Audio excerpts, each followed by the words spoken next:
Geng, hari ini kita akan membahas sebuah topik yang cukup menarik. Kenapa bisa dibilang menarik? Karena pembahasan ini berhubungan dengan negara kita Indonesia dan juga Israel. Soalnya geng, pas kemarin di saat Iran dan Israel sedang sibuk-sibuknya perang, ada sebuah kabar yang cukup menggemparkan bagi orang-orang Indonesia. Yang ternyata ada seorang mantan tentara Israel yaitu IDF yang kedapatan sedang berada di Pulau Dewata Bali. Nah terus kenapa? Bukannya Bali itu bebas untuk turis mana aja, bisa didatangi oleh turis dari berbagai negara gitu kan. Nah tapi masalahnya mantan tentara IDF ini bukan cuma berlibur geng ke Bali, tapi mereka juga punya bisnis di Bali. Yang diduga mereka ini menjalankan sebuah bisnis villa. Nah kok bisa? Apakah orang-orang di sana tidak tahu kalau orang ini atau turis ini adalah mantan tentara IDF? Nah ini kan menjadi kontradiktif geng sama sikap Indonesia yang tidak mendukung Israel. Negara kita aja nggak punya kantor kedutaan di Israel, tapi di sisi lain orang Israelnya aja mantan IDF atau mantan tentara lagi bisa punya bisnis di negara kita, dapat uang dari negara kita. Gimana bisa seperti ini? Apakah pihak imigrasi dan otoritas setempat sengaja membiarkan atau justru kecolongan? Nah, nanti kita akan bahas secara lengkap di video kali ini. Nah, terus geng, gue juga mau membahas gimana kelakuan orang-orang Israel ini ketika mereka sedang mengunjungi negara-negara lain. Salah satu contohnya adalah negara Thailand. Nah, di video sebelumnya, gue pernah menjelaskan kalau banyak orang Thailand yang bekerja di Israel. Tapi di sisi lain, orang Israel juga banyak yang datang ke Thailand untuk liburan. Tapi selama mereka di sana, mereka justru berperilaku yang cukup buruk. Nah, tidak menghormati budaya setempat, seenaknya sendiri, bahkan dengan sombongnya mereka bilang kalau Israel lah yang membuat pemerintah Thailand bisa membangun negara mereka seperti sekarang. Wah, gila ya, songong banget geng. Oke, langsung aja nih, kita bahas secara lengkap. Halo geng, welcome back to Kamar Jerry.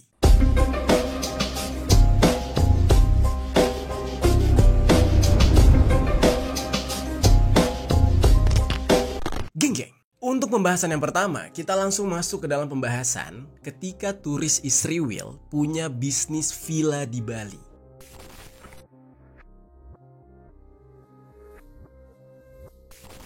Jadi awalnya nih geng ya, ketika situasi antara Iran dan Israel masih berperang, ada sebuah video yang tiba-tiba viral di sosial media. Video tersebut memperlihatkan adanya seorang bule asal Israel yang sedang berada di Bali dan membangun bisnis villa di sana. Bule Israel ini bukan sekedar orang biasa, tapi mereka adalah mantan dari tentara Israel yang sering melakukan berbagai aksi kekerasan terhadap orang-orang Palestina, yaitu IDF. Diketahui kalau villa tersebut ya, villa punya tentara Israel ini bernama Gonen Villa Bali yang lokasinya ada di Canggu. Villa ini punya akun Instagram geng dan sempat di screenshot oleh netizen. Di bio Instagramnya, villa tersebut dimiliki oleh dua orang warga Israel yang bernama Sacar Gonen dan Adi Hasha Monai Gonen. Diduga, Sacar inilah yang menggunakan Instagram tersebut dengan memberikan konten-konten yang memperlihatkan villa-villa mewah bergaya tropis modern yang ada di Bali sebagai promosi untuk menargetkan wisatawan kelas atas dan ekspatriat. Ketika berita ini mencuat nih geng ya, mereka itu langsung mengunci akun mereka geng, langsung diprivasi gitu. Jadi kita nggak bisa lagi ngelihat postingan-postingannya. Namun, menurut keterangan dari netizen yang sempat melihat postingan mereka sebelum akhirnya diprivasi nih akunnya, ada seseorang yang bernama Sacar ya. Ini adalah seorang mantan IDF karena diketahui salah satu dari postingannya dia itu ketika dia menggunakan seragam IDF dan sedang bertugas. Jadi jelas kalau dia ini adalah anggota IDF. Bisnis villa mereka ini juga nggak mereka jalankan sendiri geng. Ada akun Instagram dengan username Adi Design Homestyle yang diduga sebagai pihak yang mendesain villa tersebut. Jadi akun itu merupakan akun penyedia jasa arsiteknya lah. Dan akun ini diduga juga berasal dari Israel. Soalnya di bio Instagramnya tulisannya itu pakai bahasa Ibrani. Nah untungnya nih geng, udah ada yang sempat nge-screenshot akun tersebut. Pas gue cari di Instagram sih udah gak ada. Dan yang paling gak nyangkanya adalah ternyata ada pihak lokal yang terlibat di dalam promosi villa tersebut. Jadi ada akun Instagram dengan username bali.indonesia.explore yang pernah mengunggah penampakan dari villa tersebut di Instagram pada tahun 2023. Jadi memang villa tersebut sudah lama ada di Bali, cuma viralnya baru-baru ini pas Iran dan Israel lagi berperang. Nah, jadi mencuatlah tuh Kemudian nih geng, netizen juga menemukan adanya travel agent di Israel yang mengatur perjalanan bagi orang-orang Israel yang mau datang ke Indonesia. Nama travelnya itu adalah Yeadim Travel. Di dalam situs milik travel ini, biaya yang dikeluarkan bagi orang Israel yang mau mendapatkan visa ke Indonesia yaitu sebesar $400 USD atau setara dengan 6,4 juta rupiah. Nah, syarat yang harus dimiliki oleh orang Israel untuk bisa mendapatkan visa ke Indonesia yaitu dengan menyerahkan foto paspor dan semua formulir yang diperlukan paling lambat 55 hari sebelum mereka berangkat ke sini. Namun, persyaratan tersebut tidak bisa langsung diverifikasi oleh pihak Indonesia, geng. Menurut situs dari travel tersebut, mereka harus menghubungi kedutaan besar di Thailand atau Singapura terlebih dahulu untuk melakukan verifikasi, menerima rincian akhir, dan juga pemeriksaan agar mendapatkan visa ke Indonesia. Dari sini kita bisa menilai ya geng, kalau sudah ada agen travel Israel di sini, itu menandakan memang sudah banyak orang Israel yang melakukan perjalanan ke Indonesia.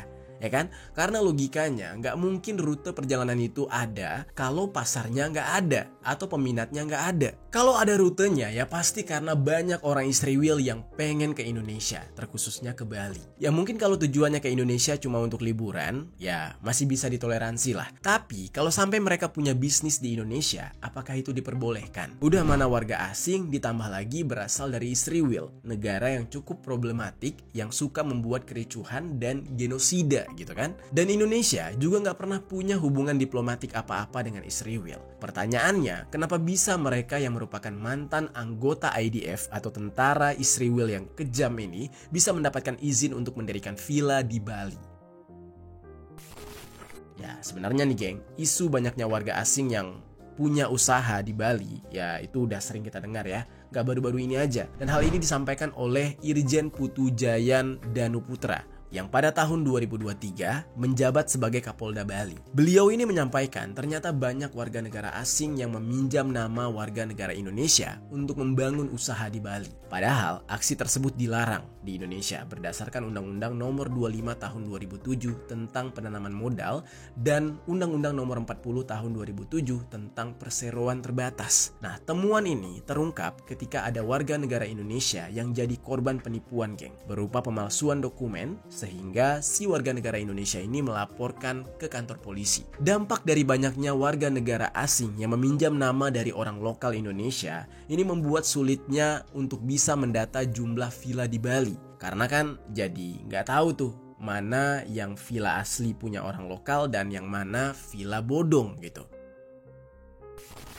Salah satu kasusnya terjadi di Desa Sembiran, Kabupaten Buleleng, yang mana diduga ada warga negara asing yang membangun villa dengan meminjam nama warga negara Indonesia seluas 30 hektar di pinggir pantai. Di saat itu, Wakil Ketua Perhimpunan Hotel dan Restoran Indonesia atau disingkat dengan PHRI yang bernama Rai Suryawijaya, dia menilai ratusan villa dibangun tanpa izin lengkap atau ilegal di Bali.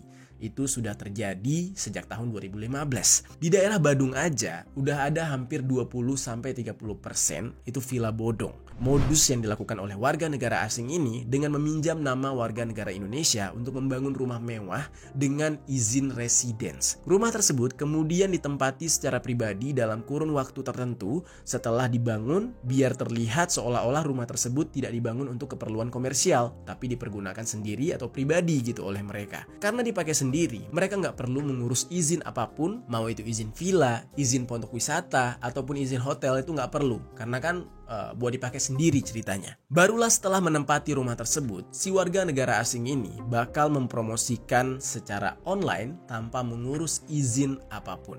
Jadi nyari duit, bayar pajak enggak, bayar perizinan juga enggak. Jadi begitulah cara warga negara asing ini berbisnis villa di Indonesia, terkhususnya di Bali. Rai ini sendiri itu nggak bisa menghitung secara pasti berapa banyak jumlah villa ilegal yang ada di Bali. Jumlah villa di Bali menurut dia juga berantakan geng, yang disebabkan karena adanya ketidaksesuaian data jumlah villa yang dimiliki oleh berbagai instansi baik dari Dinas Pariwisata, Dinas Perizinan, dan Pajak yang ada di Bali. Rai ini pernah mendata villa ini geng. ketika dia mendata dari Dinas Pariwisata, datanya beda dengan Dinas Perizinan. Yang mana dari Dinas Perizinan itu beda juga dengan Dinas Pajak, sebab bagi Dinas Pajak yang penting itu mereka punya pajak dan bayar pajaknya meskipun nggak punya izin, ya kan? Nah, yang penting punya NPWP aja udah cukup. Nah, udah bisa punya bisnis. Kemungkinan Sacar Gonen dan Adi Hashamonai Gonen itu melakukan hal yang sama, geng, dengan warga negara asing yang lain yang punya bisnis villa di Bali secara bodong. Mereka meminjam nama orang lokal atau WNI untuk menempati rumah tersebut sementara, baru setelah itu dipromosikanlah rumah tersebut sebagai villa. Untuk itu, ya, pemerintah Bali itu berkomitmen untuk melakukan penertiban dan juga pengawasan khususnya untuk villa bodong yang ada di sana. Dan beberapa bulan belakangan, pemerintah Bali sudah menunjukkan komitmen tersebut melakukan penertiban villa-villa bodong yang ada di berbagai area yang ada di Bali. Nah, terus juga, geng, maraknya villa yang tidak berizin di Bali itu bukan cuma sekedar persoalan persaingan usaha dengan villa legal yang dimiliki oleh orang lokal, tapi juga sudah menyentuh aspek sosial, ekonomi, dan tata ruang wilayah serta masa depan bagi para wisata Bali. Di saat itu, geng, Ketua Bali Villa Rental Management Association atau disingkat dengan BVRMA yang bernama Kade Atnyana, dia ini memperingatkan keberadaan akomodasi tidak berizin berpotensi menjadi ancaman yang serius bagi masa depan pariwisata serta masyarakat lokal. Lingkungan mereka jadi rusak, pendapatan daerah hilang, dan fungsi lahan jadi tidak terkendali. Villa ilegal ini itu kan dibangun tanpa memenuhi persyaratan lengkap seperti sertifikat layak fungsi atau SLF, persetujuan bangunan gedung atau PBG, dan juga izin pondok wisata. Nah, hal ini nggak cuma membuat rugi pendapatan negara dari sektor pajak, tapi juga memicu ketimpangan dalam pemanfaatan ruang dan infrastruktur. Selain merugikan bisnis villa orang lokal, adanya potensi pelarangan hukum di balik operasional villa-villa ilegal ini, termasuk dugaan praktik kriminal dan penyalahgunaan fungsi properti, seperti misalkan ya dijadikan tempat untuk memproduksi dan menyimpan narkoboy sampai dengan prostitusi. Karena kan udah pernah kejadian ya, ada sebuah villa di Bali yang ternyata dijadikan sebagai pabrik narkoboy. Kita udah pernah bahas di konten kita yang ini.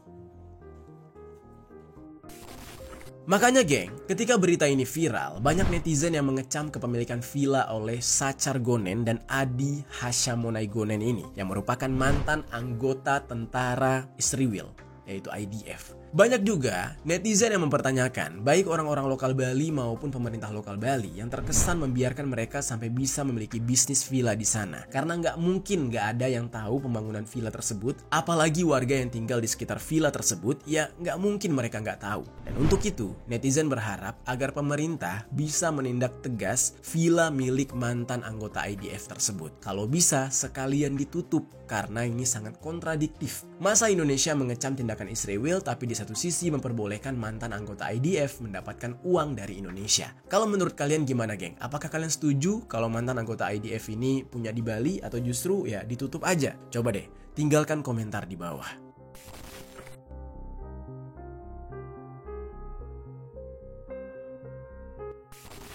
Nah, terus, geng, di bio akun Instagramnya Sacar dan juga Adi Hashamonai itu tertulis kalau mereka saat ini tinggal di Thailand, bukan di Bali. Nah, ketika gue cari lebih dalam lagi, ternyata memang Thailand itu ya banyak sekali orang Israel di sana dan bisa dikatakan menjadi salah satu destinasi favorit bagi orang-orang Israel. Tapi, geng, orang-orang Israel ini juga arogan banget ternyata ketika mereka berada di Thailand. Gak cuma di negaranya, di negara orang pun mereka tetap saja problematik. Nah, sekarang kita bakal masuk ke dalam pembahasan mengenai betapa problematiknya orang Israel yang ada di Thailand.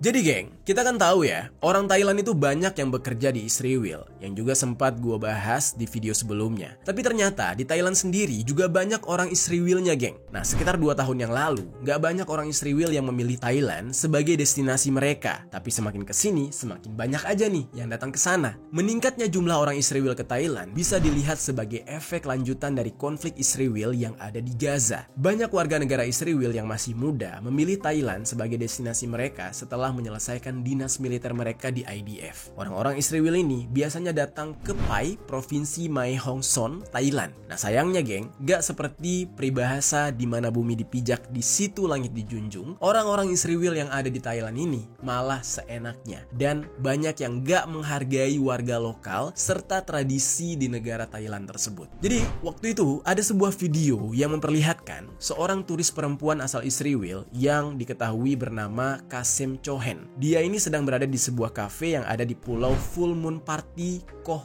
Phangan pada tanggal 5 Mei tahun 2025. Di video tersebut, Kasem ini dengan angkuhnya bilang ke pemilik kafe kalau uang dari negaranya, yaitu negara Israel, itu membangun negaramu, katanya, membangun negara Thailand. But my money, okay, build your country.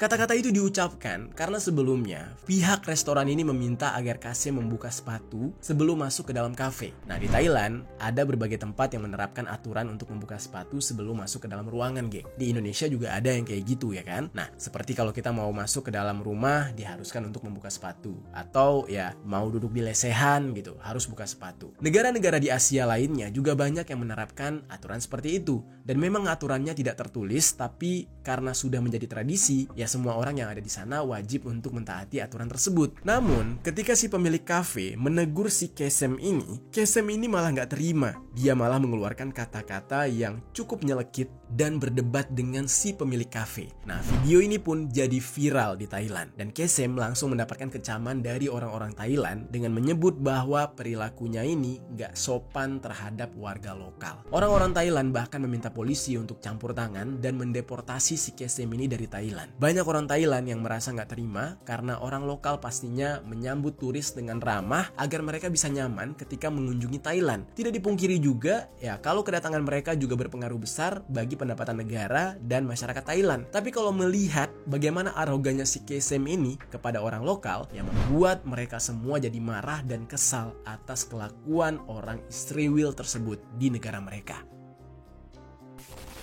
Setelah mendapat banyak kecaman nih geng, Kasem ini kemudian membuat video klarifikasi. Dia menjelaskan kalau kata-kata yang dia ucapkan di video itu di luar konteks katanya. Maksud dari kalimatnya itu untuk mengatakan kalau para wisata Israel itu berkontribusi terhadap ekonomi Thailand, kata dia gitu. Dan setelah videonya viral di sosial media, dia mengaku menjadi sasaran netizen Thailand yang menyerangnya secara fisik, verbal sebagai akibat dari kemarahan orang-orang Thailand terhadap wisatawan asal Israel yang ada di Thailand. Video itu juga bukan direkam oleh pemilik kafe atau staf kafe, kata Kasem, melainkan pengunjung lain yang merekamnya dan diviralkan lah. Dan Kasem ini memberikan klarifikasi kalau sebenarnya di saat itu dia diizinkan untuk menggunakan sepatu karena kakinya sedang sakit. Nah, ada aja tuh alasannya tuh. Dan justru yang memarahi dia adalah pengunjung lain serta temannya, yang mana si pengunjung lain ini sambil menggunakan kekerasan untuk memaksa si Kasem ini keluar dari kafe tersebut. Pada akhirnya, Kasem ini memutuskan untuk pergi dari kafe tersebut agar tidak terjadi pertengkaran menurut dia.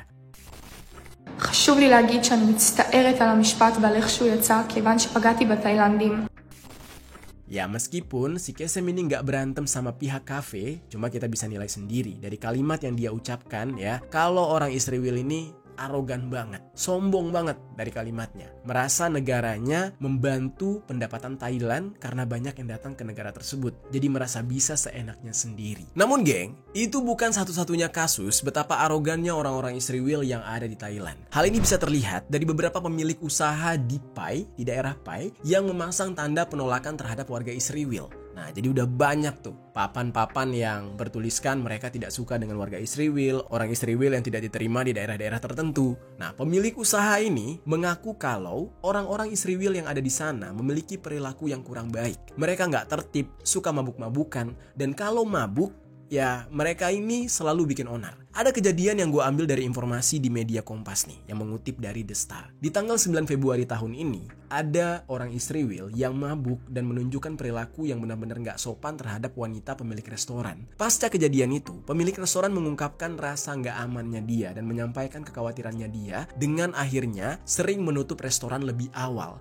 terutama di hari Selasa dan hari Jumat. Setiap hari, dia merasa takut dengan perilaku orang-orang ini, apalagi dia serta pemilik toko yang lain itu adalah perempuan Taiwan yang kemungkinan besar bakal kesulitan untuk melawan orang-orang Israel yang mulai melakukan hal-hal aneh dan mengancam mereka. Nah, karena keberadaan orang Israel yang berbuat onar ini, setiap hari mereka jadi nggak bisa tenang dan nggak bisa leluasa menjalankan bisnis mereka di sana. Kebayang tuh geng, orang lokalnya aja udah mulai ngerasa terancam.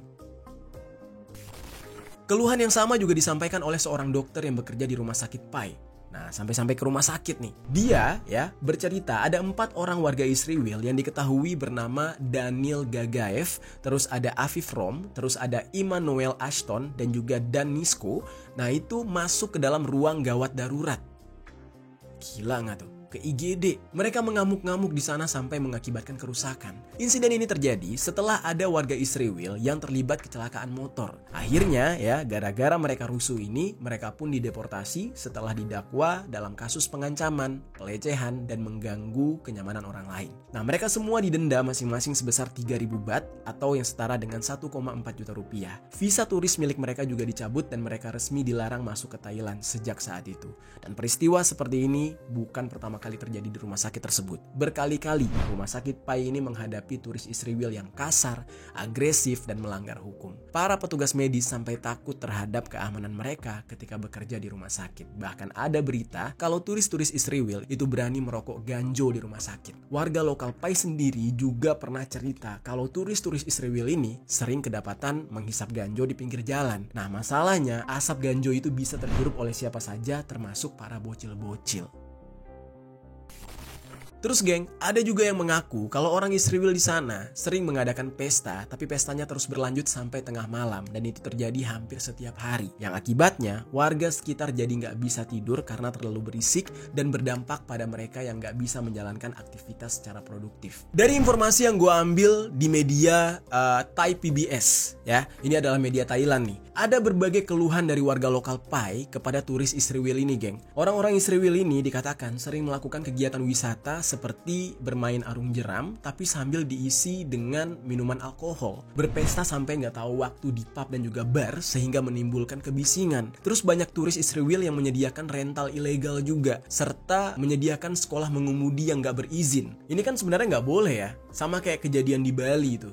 Ada beberapa turis Rusia yang menyediakan sekolah mengemudi bagi turis-turis lain, yang mana ini nggak berizin. Mereka tuh nggak boleh buka usaha seperti itu. Itu adalah usahanya warga lokal. Kemudian geng, ada juga orang Israel yang menggunakan layanan publik untuk keuntungan mereka sendiri. Orang Israel juga sering melanggar aturan lalu lintas, lalu melakukan penjualan ganjo serta rokok. Ya, intinya ya, banyak perilaku mereka yang nggak pantas ya, dan yang seharusnya itu pekerjaan warga lokal seperti penjualan rokok, penjualan ganjo, karena kan di sana ganjo tuh legal ya, tapi untuk tempat-tempat dan takaran tertentu gitu. Nah, biasanya cuma warga lokal yang boleh melakukan itu, tapi warga Israel di sana malah mengambil bagian tersebut. Dan hal ini membuat warga lokal jadi takut kalau mereka bisa mencuri pekerjaan warga lokal ini. Bahkan ketakutan mereka semakin besar ketika ada sinagog, yaitu tempat ibadahnya orang Yahudi yang mulai dibangun di sana, yaitu lokasinya tepat di belakang kantor polisi Pai. Ini menimbulkan asumsi bagi warga lokal Pai kalau orang Israel akan mengambil alih Pai dan menetap secara permanen di sana. Bahkan ada yang menduga kalau orang Israel sudah menargetkan Thailand sebagai tanah yang dijanjikan selanjutnya. Aduh, Palestina udah tuh, Siprus OTW. Nah, sekarang Thailand juga. Gokil banget memang. Masih dari media The Thai PBS disebutkan kalau ada lebih dari 30.000 orang Israel yang akan menetap di Pai. Sudah terlihat banyak infrastruktur yang dibangun untuk mendukung hal ini. Salah satunya dengan berdirinya sinagog tadi, ya kan? Banyak bisnis yang juga sudah dibuka yang mengakomodasi orang-orang Israel untuk memiliki bisnis di Pai, seperti restoran, villa mewah, sampai tempat pangkas rambut atau barber. Berbagai jenis pekerjaan yang seharusnya diperuntukkan bagi warga lokal Thailand justru dikuasai oleh orang-orang Israel demi mengakomodasi mereka. Nih, kalian bayangkan ya, jumlah wisatawan Israel di Pai itu sebanyak 31.735 orang yang terdaftar. Dari 31.000 itu, masyarakat lokal Pai itu hanya ada 21.000 orang. Lebih banyak turisnya. Gimana enggak warga lokal ketakutan? Tapi dari 31.000 orang itu bukan yang menetap. Yang menetap itu cuma ada 3.000 orang Israel. Nah, sisanya itu mereka pulang pergi. Wisatawan yang datang sebentar terus balik lagi gitu. Tapi tetap aja jumlah mereka banyak banget. Yang jadi masalahnya, mereka ini berbuat onar dan meresahkan penduduk setempat. Bagi penduduk lokal, Pai yang tadinya adalah kota yang damai, alamnya asri dan budaya yang kental, sekarang sudah berubah menjadi kota yang didominasi oleh wisata asing, terkhususnya orang Israel di dalam berbagai hal. Dan ini bukanlah sebuah hal yang baru bagi warga lokal. Dan memang beritanya baru ke blow up beberapa tahun ini, tapi dominasi orang Israel di Pai sudah terlihat sejak bertahun-tahun yang lalu. Dan memang sebenarnya nggak cuma orang Israel aja geng yang ada di Pai. Namun orang Israel ini menjadi salah satu kelompok yang paling berpengaruh di sana, karena jumlahnya rame banget. Dan mereka nggak datang ke sana cuma sekedar untuk liburan, tapi banyak yang tinggal selama berbulan-bulan bahkan bertahun-tahun dengan menggunakan visa turis atau visa pelajar. Yang mana hal ini memungkinkan mereka untuk tinggal di Thailand dalam jangka waktu yang cukup lama. Dulunya, Pai menjadi kota wisata dengan berbagai macam negara, tapi sebagian dari kota Pai saat ini sudah jadi tempat komunitas bagi orang Israel yang bisa terlihat dari berbagai restoran dan papan nama yang tertulis dalam bahasa Ibrani. Perubahan ini sudah menimbulkan konflik sosial serta budaya di sana. Penduduk asli Thailand yang ada di Pai harus beradaptasi dengan masyarakat asing yang menetap di sana dalam jangka waktu yang cukup lama. Penduduk lokal juga menjadi terbagi dua, ya. Ada yang merasa diuntungkan karena orang-orang Israel ini mungkin mata uangnya lebih besar, ya kan? Pertumbuhan ekonomi lebih oke gitu ya dengan mereka ada di sana. Tapi ada juga yang merasa terusir dari tanah mereka sendiri akibat semakin banyaknya orang Israel di sana. Sementara ya, orang Israelnya sendiri merasa sangat diuntungkan. Mereka bisa hidup di tanah orang lain, berperilaku seenaknya di tanah orang lain, dan tidak jauh berbeda seperti apa yang terjadi di Palestina. Bedanya di Palestina mereka pakai cara kekerasan, tapi di Thailand mereka mengambil alih dominasi melalui bisnis, usaha, dan para wisata. Nah gitu geng, itu dia pembahasan kita hari ini tentang bagaimana masyarakat Israel yang datang ke daerah orang lain, lalu membuka bisnis, ada yang bikin rusuh. Nah, yang pertama tadi kita bahas orang Israel yang datang ke negara kita, ke Bali. Mereka mantan anggota IDF, tentara yang terkenal kejam terhadap orang-orang Palestina. Dan mereka sampai di Bali membuka usaha villa mewah. Sementara yang di Thailand itu ternyata mereka bersikap arogan. Gimana geng menurut kalian tentang pembahasan kita kali ini? Coba tinggalkan komentar di bawah.